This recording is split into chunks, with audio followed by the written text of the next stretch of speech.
It is the 27th March, 1999. An F-117 Nighthawk tears through the dark, stormy skies low over the Serbian countryside. The pilot is Lieutenant Colonel Dale Zelko, and his mission is to bomb the command center of the Serbian Air Force in Belgrade. It is the headquarters of the very force that is going to try and stop him on his mission tonight. Zelko is escorted by F-16 Vipers, armed with missiles that can lock on and destroy enemy radar. As he approaches the Serbian border, he hears a command come over the radio. This is Joint Forces Air Component Commander. Because of the bad weather, the escorting Vipers are ordered to immediately turn back and return to base. He is on his own. If he is to make it home safely, he has to remain undetected. A ghost. Fortunately, he is in the most advanced operational fighter bomber that has ever flown. The Nighthawk's stealth capabilities make the 65-foot-long bomber appear on radar as if it were the size of a tennis ball, allowing it so far to go unchallenged in every mission. That is, every mission until this one. On the ground, an anti-air missile battery is waiting for him. It is under the command of Lieutenant Colonel Zoltan Dani. Serbian spies have let him know that the enemy aircraft are coming, and he thinks today is his best chance to take down one of the elusive ghosts. Sweep the skies, Dani orders. And the P-18 early warning radar comes to life. They think that at its lowest frequency, it may be capable of detecting the enemy planes, but it also detects clouds and rain, resulting in a screen covered in fake signals. But, looking closely, Dani sees something. One tiny dot moving through the masses of clouds. A tiny dot headed right toward them. Zelko's Nighthawk speeds toward its objective, the computer preparing the drop. Dani double-checks the low-frequency radar. He can see the target. It is right in front of them, but he needs a surface-to-air missile radar to get a lock. The men scan the sky just as instructed, yet the screens remain dead. But then, Zelko opens his bomb bay, increasing the Nighthawk's radar signature just at the wrong moment. Two missiles fire off the launcher in quick succession, streaking across the sky. Zelko drops his bombs. They follow the path designated by the laser and explode. He soars past the target. It is another mission success, and he ascends to 6 kilometers. But a few seconds later, he is caught. The cockpit is filled with the wail of an urgent alarm, and his controls light up. It is a lock alert. Almost at the same time, he sees the two missiles illuminate the clouds below him and then break through.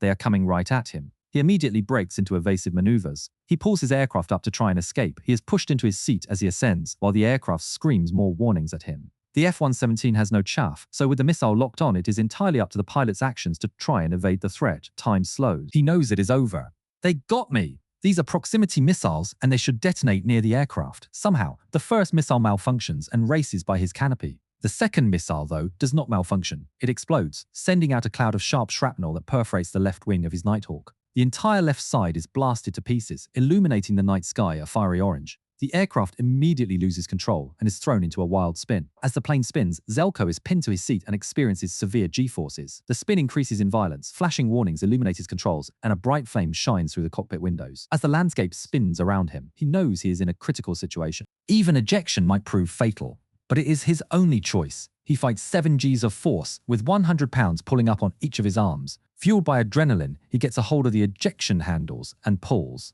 In the blink of an eye, the canopy is blasted away and his seat rockets out. For 1.5 almost eternal seconds, Zelko freefalls through the air, stuck to his chair. He is barely conscious and he thinks the seat is still inside the plane and that the ejection system has malfunctioned. But then, he feels the tug of the opening parachute and sees his burning Nighthawk tumbling away into the night. The violence of the spinning rick is replaced by total calm. Zelko breathes heavily as he takes it all in. He is alive. But then another thought hits him. Man, Mom is not going to be happy about this. He knows the enemy is going to be searching for him. If he can fall to the ground unseen, he can still get rescued and get back home with no further complications. But then he looks up. He notices his parachute is bright orange. He might as well be waving a flare. With his hopes of going unseen dashed, he takes out his survival radio to report he is alive and well. Mayday, mayday, mayday. Vega 31 going down. To his massive relief, the mayday is heard. Vega 31, magic copies your mayday.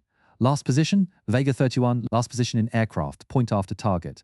Zelko sees a ditch from above. He does not get to say much more before hitting the ground. He is now alone, deep behind enemy lines. Zelko runs for the ditch he saw on the way down. He quickly paints himself with mud and tries to hide as he awaits rescue.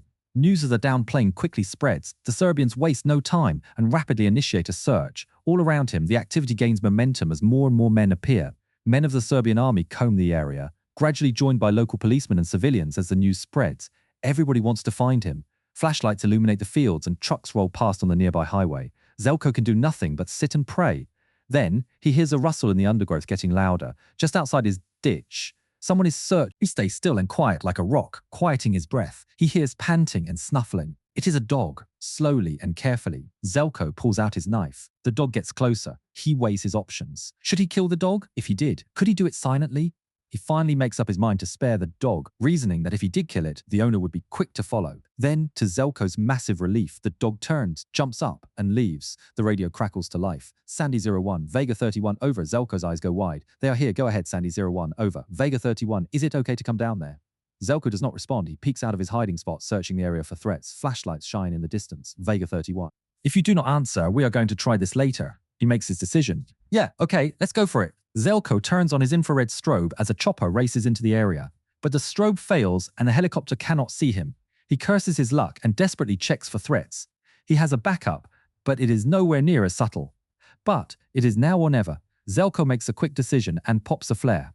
Bright light spills all around him and illuminates the area, pointing out his position for the rescue helicopter and the enemy alike. There he is. The helicopter sweeps in rapidly as the enemy also closes in. At the same time, in the distance, flashlights from enemy patrols are all pointed toward the flare. But then, another transmission comes through the radio. Snuff your flare, it blinds our night vision. Thinking quickly, Zelko rushes to take the flare and dunk it in the mud, just as the rescue helicopter comes in to land right in front of him, and he is greeted by an American rescue team. How are you feeling, sir? Great. Now let's get out of here. The field is blasted with wind as the helicopter rises up into the air and exits the scene with just seconds to spare before the enemy spills over the landing site. Zoltan, Dani and his crew, to this day, remain the only team to have downed a stealth aircraft in combat. When talking about the incident, Dani would later say, when it hit, it felt very good. The United States did not destroy the wreck, and the Serbian forces salvaged the mortally wounded Nighthawk unimpeded. And today, you can still see pieces of Zelko's aircraft in the Museum of Aviation in Belgrade.